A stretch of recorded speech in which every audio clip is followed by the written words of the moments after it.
Well, hi.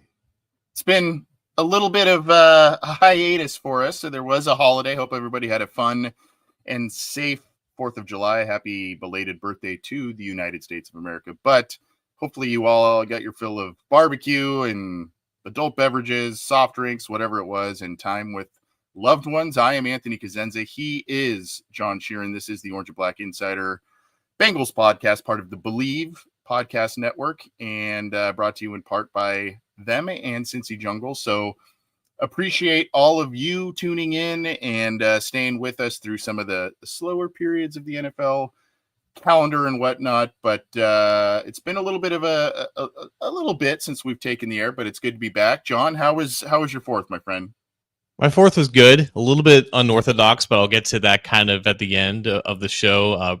At Bruce B in the comment section, and fireworks, of course, obviously from a safe distance. I hope for all of you, and not Yeah, not a yeah. Jason Pierre-Paul situation. I only saw one firework on the 4th of July because I didn't have my car, so I wasn't able to drive anywhere. My car was in the shop. It's a long story, and I was like Ugh, walking like up and ugh. down my street. It's like some tall trees, so like I can't really see like beyond like the horizon or anything. But like I walked like a mile away from my place at like 10 o'clock at night. Just I was hearing a bunch of fireworks. It sounds like you're in a war zone with all the fireworks going up, but you can't see any. And I finally saw one like over the tree. Like, all right, I'm satisfied. I saw my firework. I'm gonna go back home now.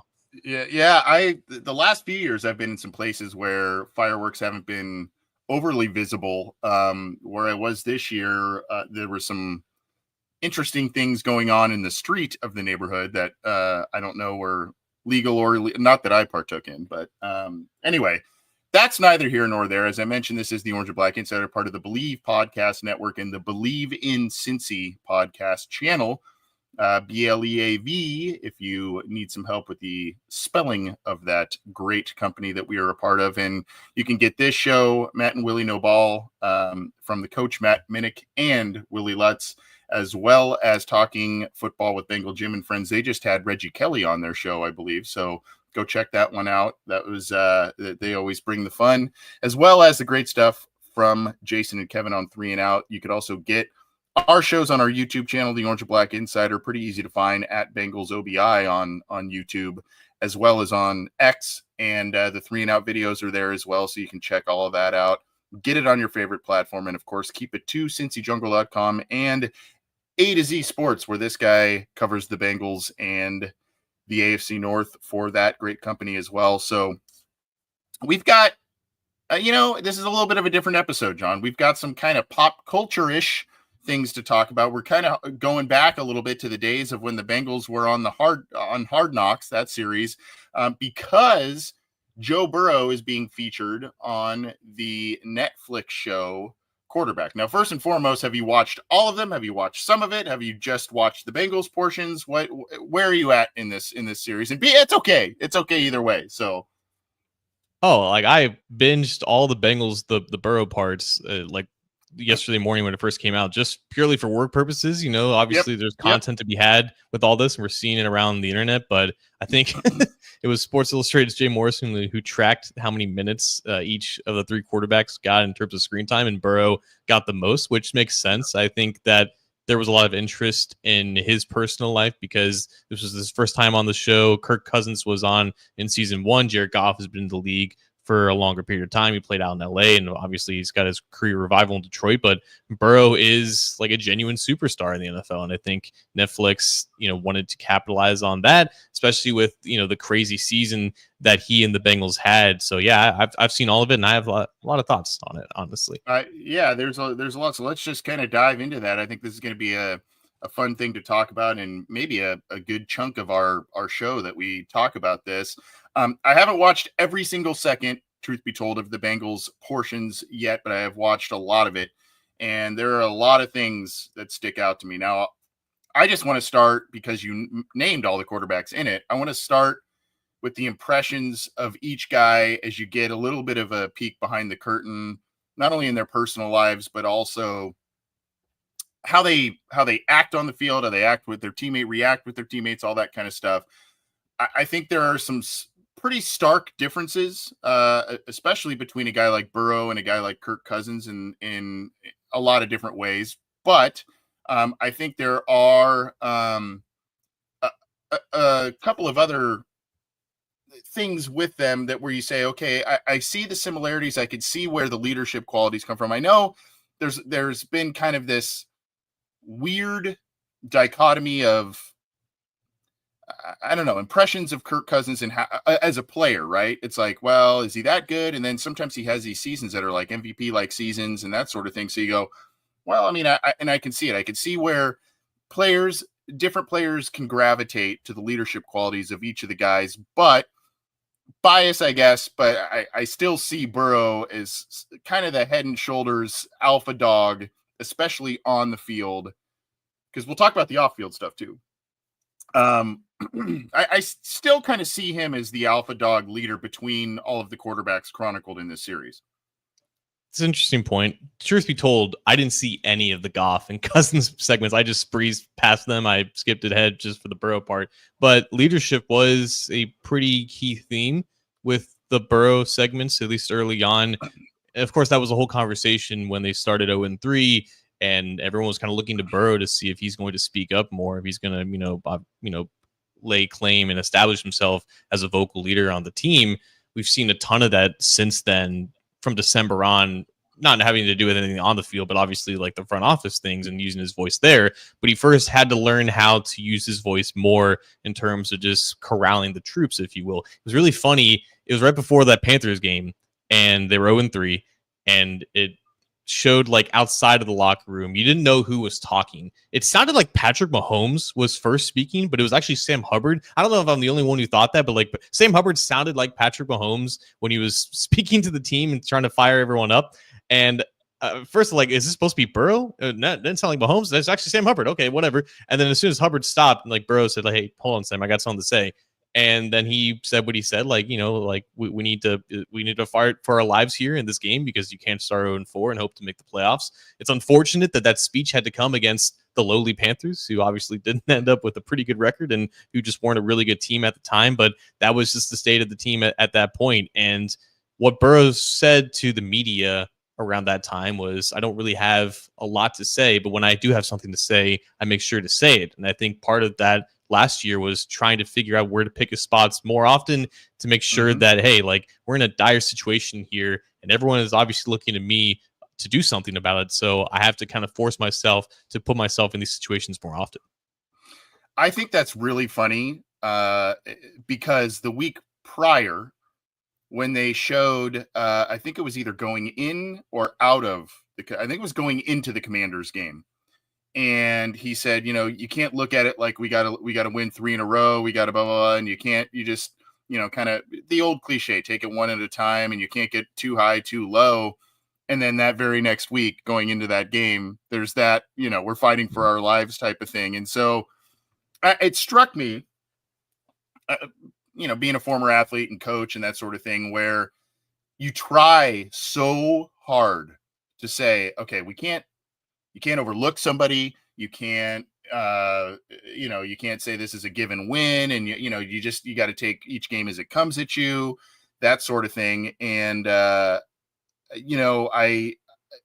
it just kind of struck me that, again, the human aspect where you go, man, you can say that all you want and you can try and do it all you want, but sometimes there are those moments of either, I don't know if it's desperation or what have you, but you say, we got to have this. We got to start winning some games, not only this one right in front of us, but we got to start winning some games consecutively here to get our season on track. And so I just thought that was a funny element from episode to episode where it's like, it's one game at a time, and we were 0-2 in this, and we started 1-1 this year and that sort of thing. And then all of a sudden going into that game, a little bit of a different tune where it's like, we got to have this one and we got to start winning games. Otherwise this season is going down the toilet.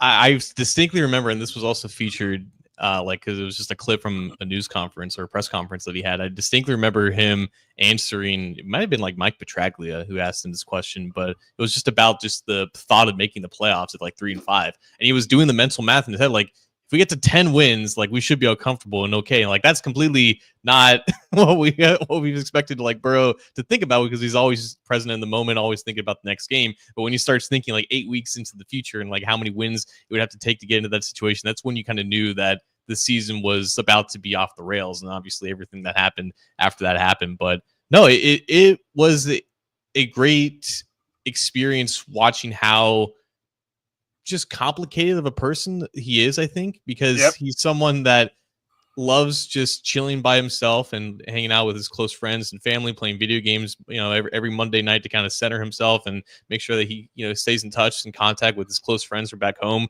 But he's also someone who, obviously likes to go to these, big time events like the Reuben White Party, the Met Gala, Paris Fashion Show.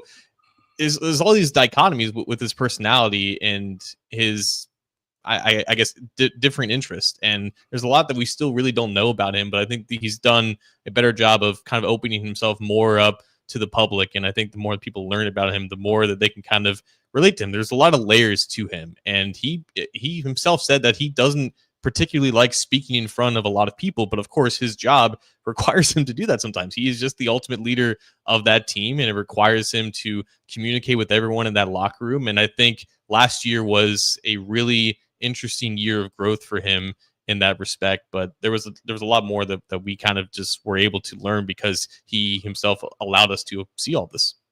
I want to address two things based on what what you just said. The first about the public speaking thing. I mean, he's decent at it, but I have seen, pretty much firsthand if you go back to some of our interviews and that sort of thing. The show had credentials at when the Bengals made the Super Bowl, albeit it was largely virtual for a lot of the things because COVID was still happening there. But watching him and asking him a question, I could see that kind of robotic mode that he gets into with the press conferences a little bit. And so, when you bring that up, that brings that back up in my mind. But, it's, I'm a big a pet person, animal lover, and I'm more of a dog person than a cat person. I have had the pleasure of owning both animals. Burrow strikes me just based on your, what you're saying, as a complicated guy, a little bit more of a personality of a cat, where he's got to warm up to you. He's real tight with some people. He can be a little bit aloof on that. He likes to show off a little bit in some areas. You own a cat, I think, or multiple cats, right, John? So, excuse me. I think he can kind of relate to that.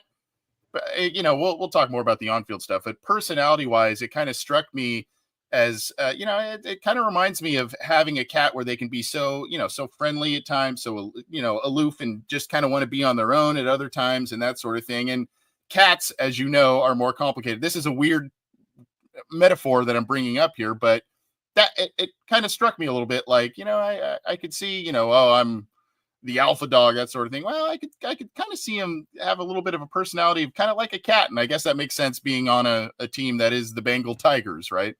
It's a good parallel. No, I think that actually makes a lot of sense because he just has like these differing interests and likes, and he's not always like outspoken. In fact, he's very rarely outspoken. There was that one clip of him like talking to like one of the water girls at practice about how he saw like a bunch of fossils at the Natural History Museum in New York, and he was like really interested in that. It was very relatable. Like when you get the opportunity to talk about something that like really fascinates you, then your personality starts to open up a little bit more. And we got to see kind of some of that, and obviously how he interacts with his teammates is all extremely natural. And I think that they know him best, obviously, and he feels very comfortable around him. Or he feels very comfortable around them. But yeah, like, I totally see that, and how like he's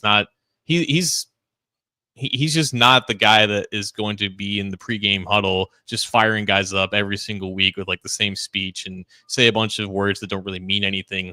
When an opportunity comes, it comes and everything. And when he's in the game, like he gets fired up in certain moments. But no, I think certain things kind of trigger him and light a fire under him. But for the most part, he's just a pretty low-key, chill guy. And I think he relates to a lot of people like that. But I think also, and I didn't watch every single thing of the Lions and the Falcons either, but you see a little bit more of that everyday rah-rah stuff from Cousins and a little bit from Goff. I think Goff is a little bit more. He's it's funny. You got Burrow that's got this really wide-ranging, stark personality. You've got kind of Goff in the middle that has elements of both. Burrow at times, and Cousins, and then Cousins, who's kind of a little bit more Andy Dalton-ish, I guess. And I unfortunately, that's who he's been. Well, fortunately and unfortunately, that's who he's been paralleled with a lot on field. But you kind of have this, this wide range of personalities on this show, and it's funny how Cousins and Burrow are a little bit on the opposite sides in some ways, and then you've got kind of Goff in the middle a little bit in the personality area. I want to say this, and I don't want to sound like I'm standing on a pedestal or whatever, but for those, one thing that struck me a lot, and we'll get back to the on-field stuff too, but one thing that struck me a lot, I guess, just because I'm a parent and a father of boys and that sort of thing. There was a moment, a few minutes captured on film with him, his dad, and his mom, and it was a real. First of all, you see how tight they are, as if we didn't already kind of know that. There's a real natural when they all get in front of the camera. There's a real natural, I guess, aura, or that it feels very authentic when they get in front of a camera and they converse with each other, which is really neat. But he mentioned his dad traveled a lot with being a coach and recruiting and that sort of thing. But he came to things as his sporting events and everything that he could. Mom was there doing at everything, and just the impact. And John, you played sports as well. The impact of your parents, whether you're a single parent, together, divorce, what have you. The impact of your parents being present at your events, your sports, and taking you the mundane details of getting you there early to warm up for practice and all that kind of stuff. You felt the impact of his parents and their presence in his life, particularly in sporting events. And I guess I'm speaking to the moms and the dads out there, just saying, just if there's one thing you want to take away from that little nugget really stuck out to me a lot, just because you felt Joe talking about the impact of his parents being present and doing all the things that they did. Tom Brady said that about his father, if you remember that. That was a big thing he talked about at a lot of Super Bowl media days and that sort of thing. So I don't know, that just kind of stuck with me. I know that's probably been talked about before, his the impact his parents have had on his life, but it was reiterated in kind of a touching way, I thought, early in the series. Yeah, like his mom spent a lot of time with him alone, because I believe his older brothers are significantly older than him, right? So he was kind of on his own in terms of childhood regarding like his siblings, and they were off to college and everything. So his mom would take him to all of his games, like whether it be baseball or basketball, while his dad was handling coaching. Obviously his dad was involved in his life, but he had a lot of alone time with his mom. So I think a lot of his personality kind of comes from her side. And it was also kind of her, because she was working in fashion merchandise, and he was always particular about his clothes. So that's kind of where the whole fashion interest kind of sparked in the first place. And he also mentioned, like, in general, I think he's just very particular about a lot of things. Like, he's got a lot of routines, and I'm blanking on the word in terms of like rituals, I guess, like pregame, right? Like he has to have like one sock inside out, like on the other, he has a certain wristbands. I think he's just a very particular person. I think that also kind of comes out in his fashion sense, and it's just another way that he kind of reflects his personality. But I think he's a very respectful person. I think a lot of that comes from his mom, and that's just a lesson to all you guys out there. Yeah. And by the way, if you parents out there, if you want your kids to be a higher likelihood to be a successful football player, oddly enough, it seems like get him into basketball, as if that didn't. I mean, you could look at the tight end the great tight ends, Tony Gonzalez and Antonio Gates. They were all basketball guys. Joe Burrow was a successful basketball guy. He thought he was playing basketball, going far with that, and he transitioned to football. He made a funny statement, something to the effect of, I started lifting weights and then I couldn't jump as high anymore, or that. And T. Higgins, great basketball player, right? So there's while it's not the same sport, it's not as contact of a sport as football. I mean, there's a lot there. Carson Palmer was a fantastic basketball player too in his own right. Really? So I don't remember that. In high school, he was a pretty good basketball player too. So, At any rate, I just found that moment, that those few minutes just really authentic and really touching, kind of staying close to his roots and that sort of thing. You think of a guy goes to the, like you said, the Met Gala, the white party, all that kind of stuff. Julius Peppers, yeah, Tim Grubb says in the Facebook chat, Julius Peppers, another fantastic basketball player. You see, this kind of flashy side of him, but you also see, the down to the roots type of guy, which I think is really refreshing. The one thing that unfortunately I think a lot of people noticed or took away from the series as well is the palpable frustration. It boiled over, I think, not to the extent of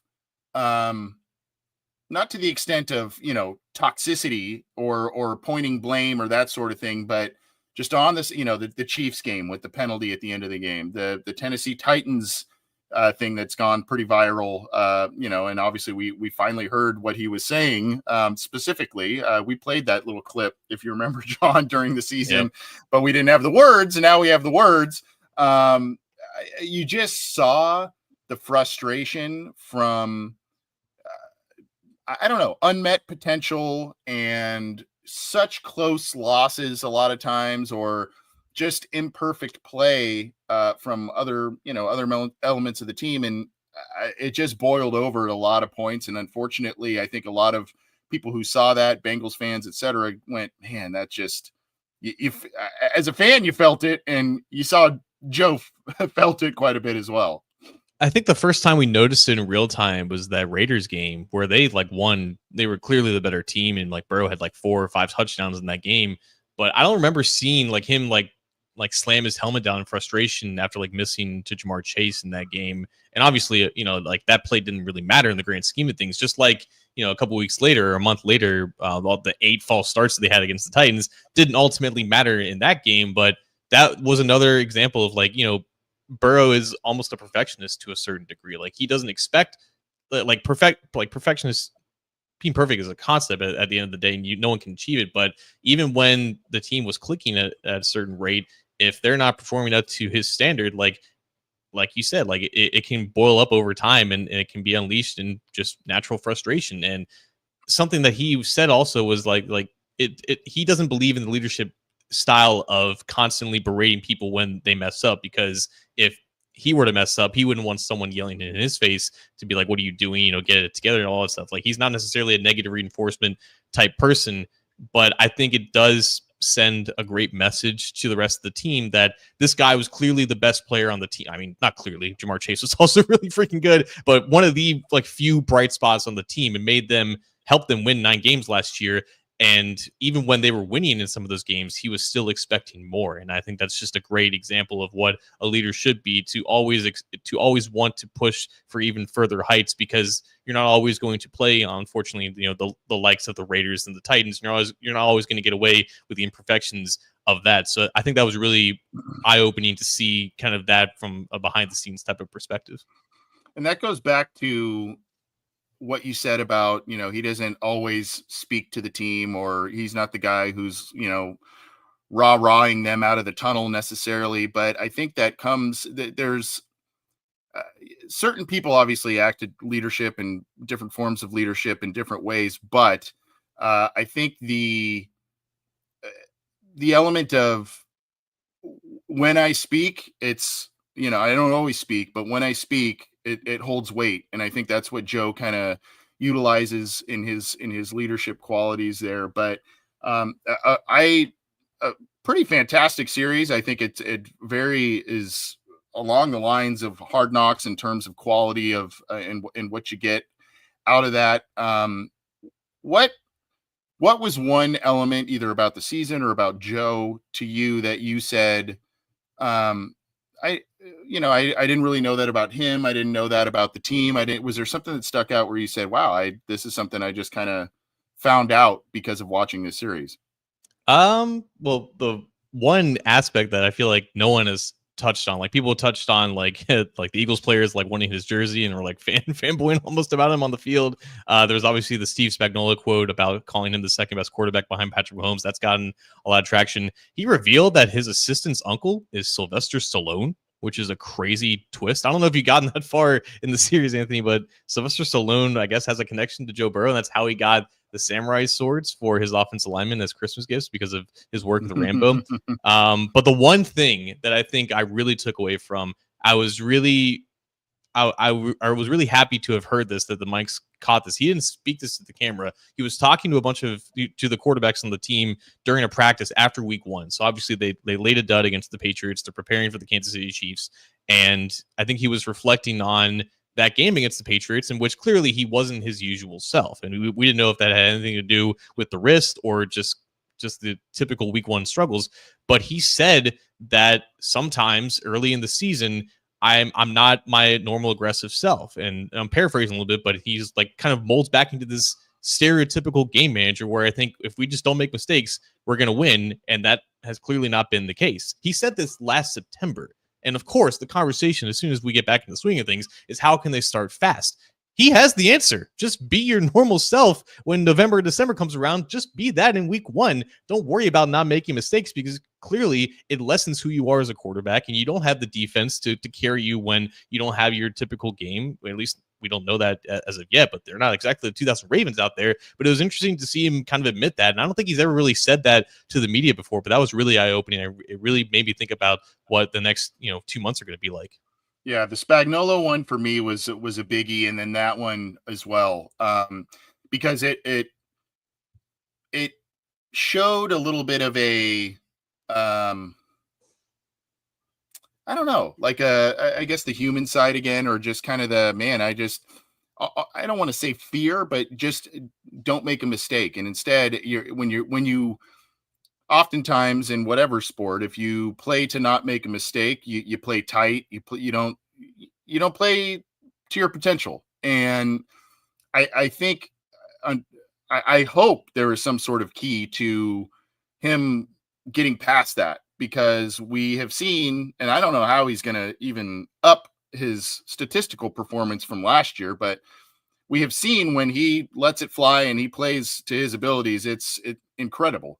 And we have seen, someone had mentioned in our live chat about rewatching the Patriots game, and you kind of saw when he mentioned that, you kind of go, okay, well, now I kind of see that a little bit in some of these games. Remember the first game of 22 against the Steelers, where he had all those turnovers coming back from, all that kind of stuff. And you go, oh man, what is he doing out there? And what's going on out here? And it's almost like, for the rest of us on the outside looking in, there was something that kind of clicked and said, I don't want to put it, it's not squarely on Joe Burrow, but you kind of see where some of these early season struggles can potentially stem from a mindset like that, where you go, we just got to get the win. I don't need to throw 300 or whatever, instead of just going out there, executing and doing your thing. Yeah. And it's obviously not completely cut and dry like that, because the injuries have definitely factored into that, right? Like he was worried about his calf in 23, and clearly based off NBA games in recent weeks, we've seen how that can divulge into something worse. There was the appendectomy in 22. There was the whole knee situation in 21. And then last year, he played the entire year, and I don't think he ever felt truly 100% comfortable with his wrist. And I think he's working back towards that now in this year, but not even going to say it. 2 months to go.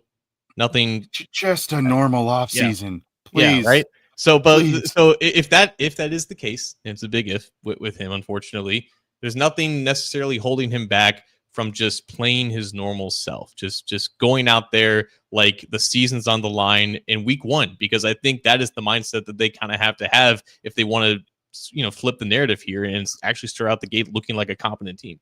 That's an interesting point about, again, these guys are human, and he's oftentimes have been coming off of weird things or injuries or that sort of thing. And maybe if it's just a smooth sailing for once this summer, if it's just smooth sailing where there's nothing going on, and it's just, you get the reps, you get a little bit of preseason reps, that sort of thing, maybe then that mindset begins to change a little bit early in the season. And we know he's got the mindset of, a killer instinct out there. So all of that said, John, I think, we spent somehow 30 minutes talking about this, but great show. If you have not watched it yet, go do so, even if it's just the Bengals portions. I did find, again, I did skip through some of the other team stuff, but I did want to see just some comparison and contrast, not only from the personalities of the quarterbacks, but you hear from the coaches and that sort of thing. And you do forget, I had forgotten about that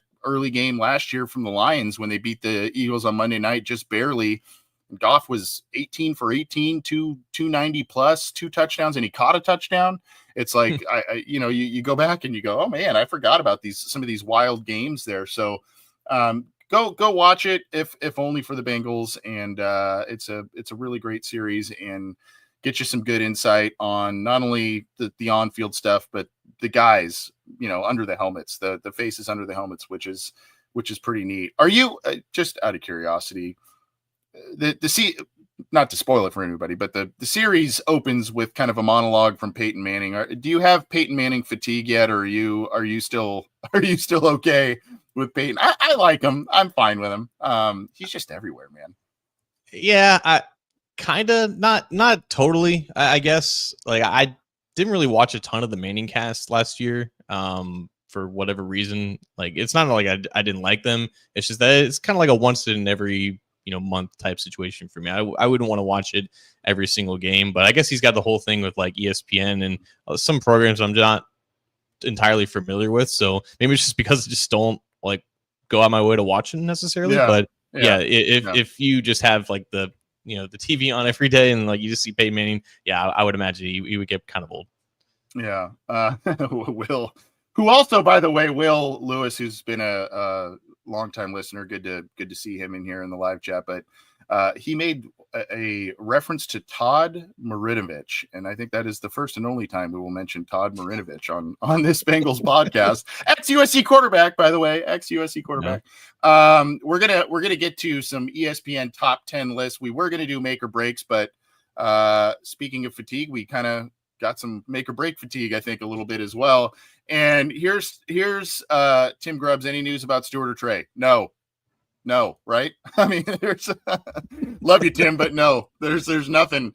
They're talking. I mean, that's about the only news there we could say. But appreciate you tuning in there, Tim. And you can tune in live through a number of different mediums, whether that is on X, through a couple of different channels, the Cincy Jungle Facebook page, our YouTube channel. We stream live through all of that. Did I say Cincy Jungle's Facebook? I did, I think. Yeah. So we stream live through all of those. And of course, if you like the audio side of things after the live show, you can get the Believe in Cincy podcast channel. You got to subscribe to that so you get new shows shot to you right as they come out there on the Believe in Cincy podcast channel, BLEAV.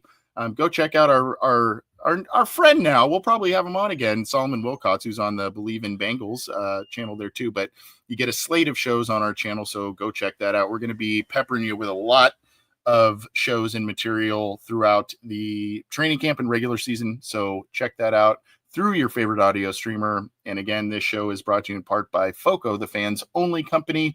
Go to foco.com, get some exclusive merch, Bengals merch through them. I believe you get a discount if you mention us, or I don't know, somebody. You get some discounts there, so go do that. And of course, keep it to cincyjungle.com and A to Z Sports with John's coverage of the Cincinnati Bengals and the AFC North.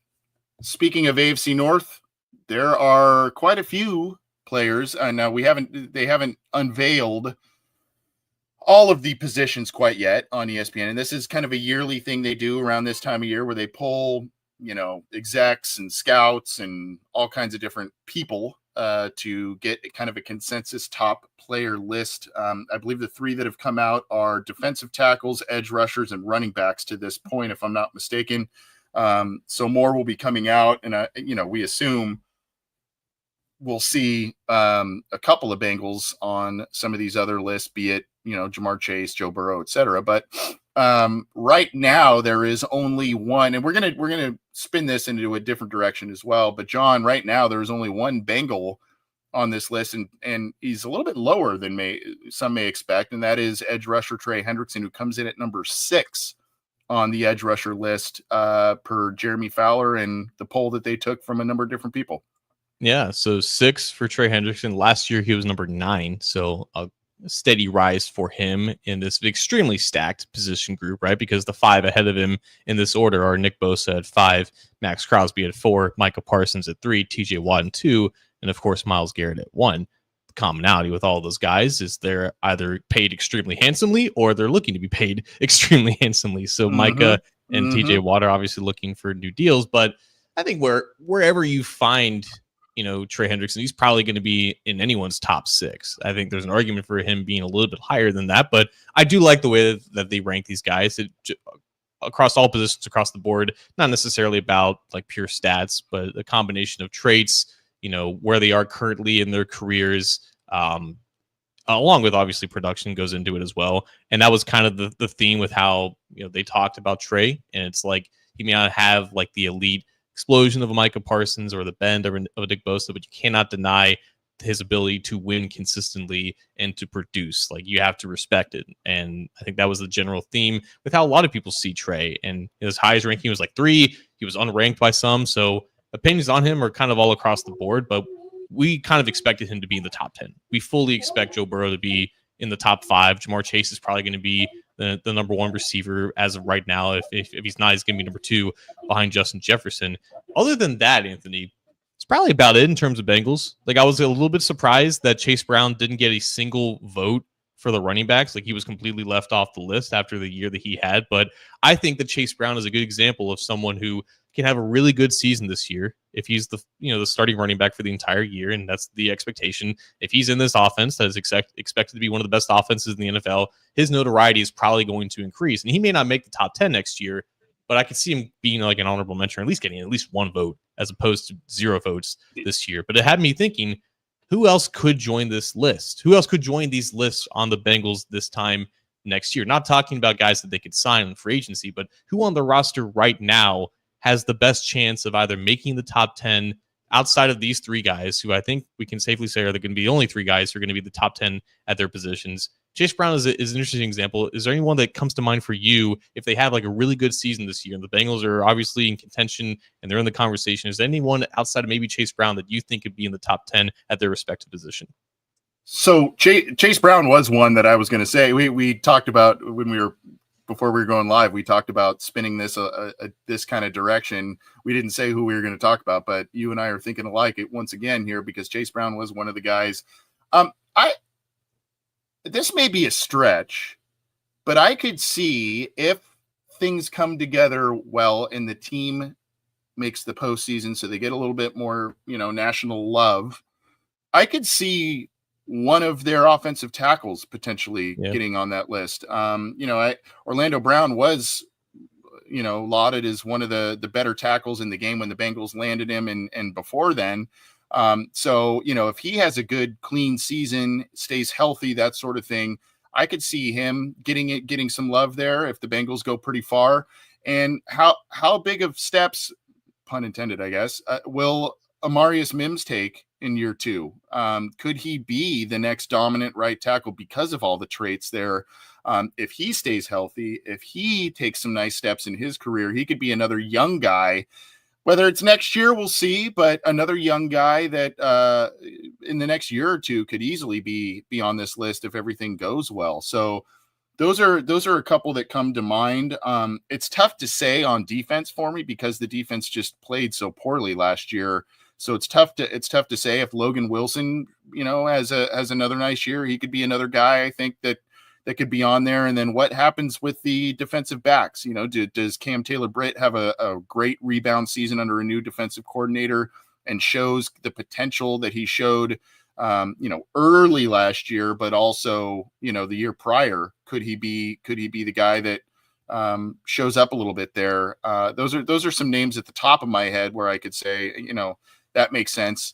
Does T. Higgins get love? I mean, there's so many good wide receivers now. I would find it hard to believe that he cracks the top 10, even though I think he's an immense talent. So those are some of the names for me, I think, that come to mind. Yeah.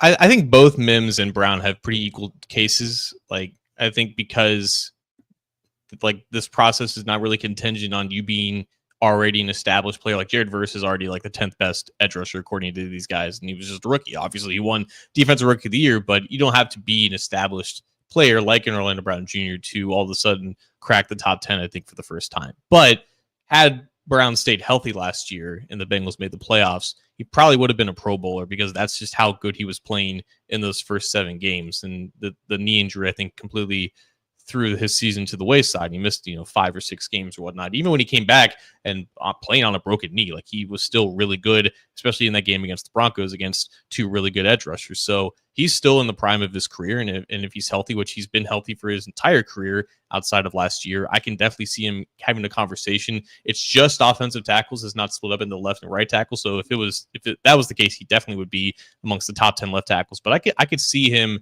cracking the top 10 if he stays healthy. And Mims does have that potential to just be that player eventually. It may not happen next year, but I think this year is obviously a huge step for him to play an entire season, already having his rookie season, behind him and just going forward. I'm with you with the defense, though. I think maybe Logan Wilson, if he kind of returns to form without Golden.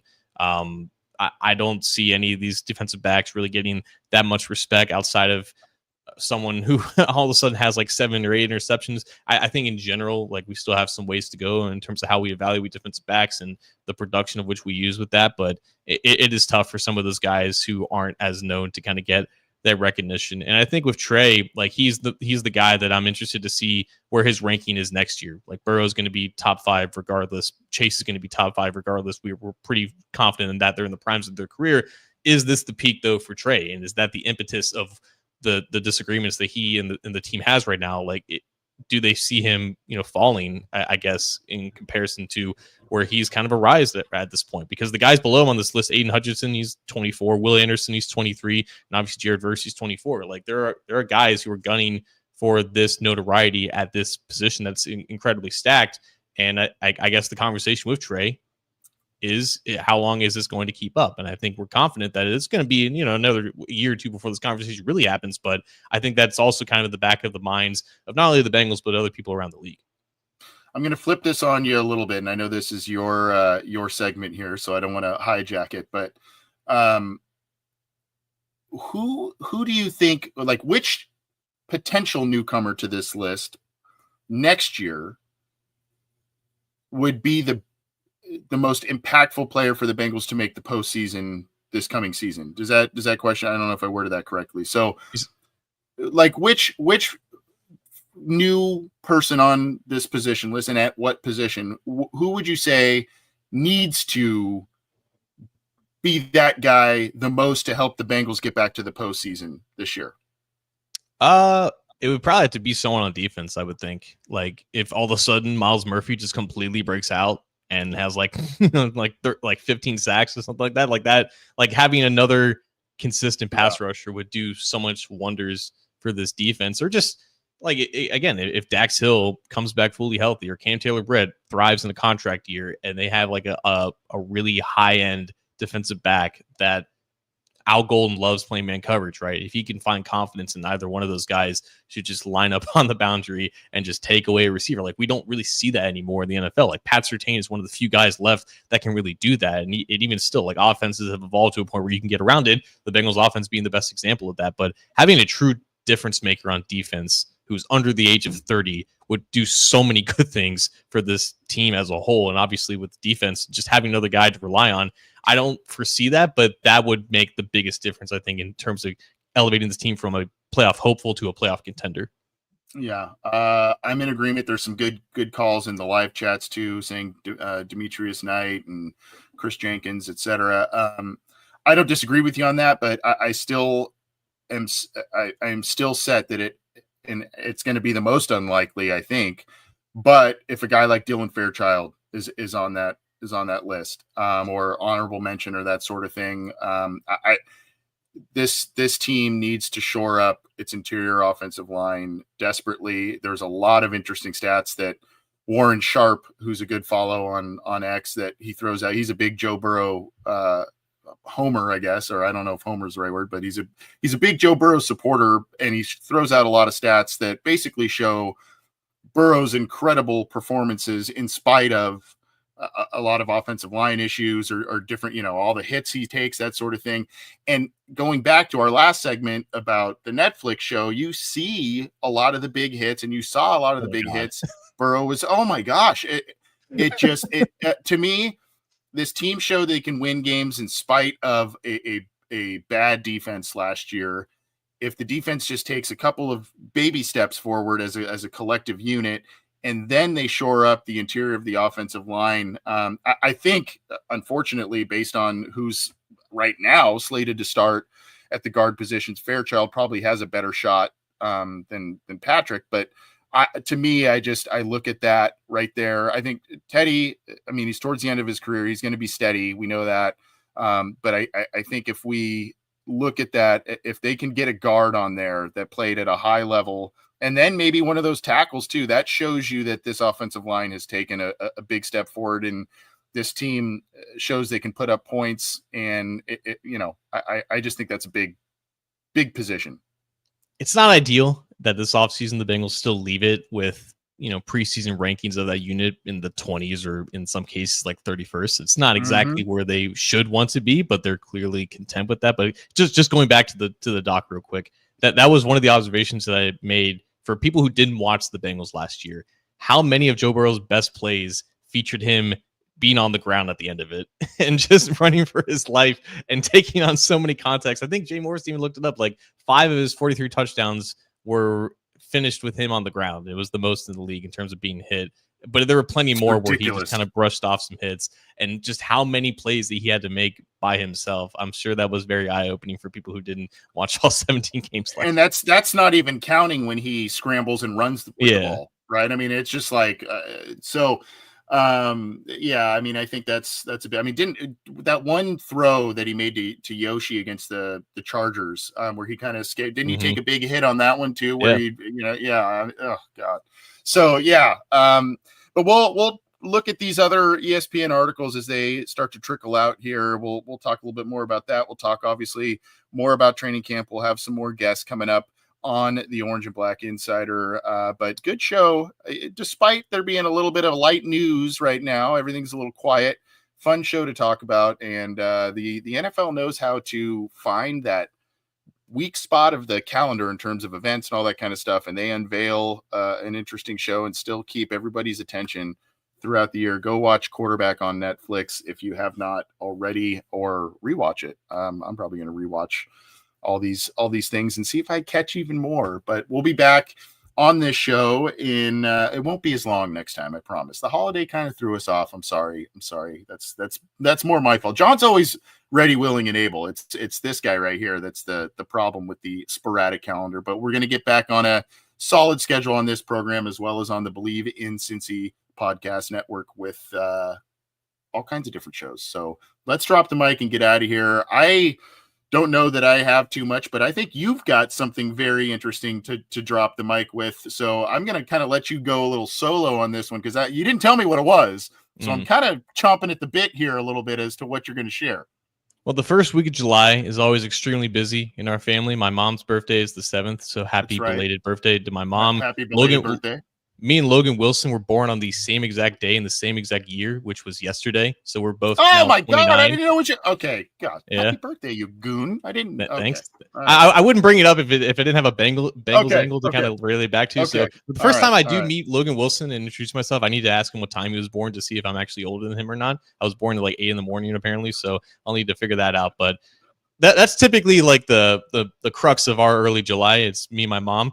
But then my sister decided to get in on the conversation because on the morning of July 4th, her boyfriend of 6 years proposed to her, and she said yes. So that was great. I was the first person to see the ring, like in person, after it happened, because they drove me to his family's, his uncle's house up in Mason, which is about 25 minutes north of Cincinnati. It's the first time me, my mom, and my dad met his side of the family. So we all got to meet each other first time as they were engaged, and everyone was so happy and everything. We went to his uncle Matt's house up in Mason, and I introduced myself, and obviously the conversation started like, oh, what do you do? Oh, I cover the Bengals. That's always kind of interesting to talk about. And he said that he did business with Katie Blackburn at some point. I forget what exact business that it was, but obviously this was right on the heels of the stadium deal. And the crux of the conversation was, yeah, those negotiations weren't exactly negotiations. It was more just like, this is what it is. Take it or leave it. Take it or leave it. And I don't know how long ago that was, but I'm like, yeah, that kind of tracks. So you never know who you meet and who's ran into these people that you cover every single day. But that was a fun day. It was a fun time meeting his side of the family. So congrats to my sister Kelsey on her big news and her way to weasel into me and my mom's corner of the calendar. Do they? Yeah.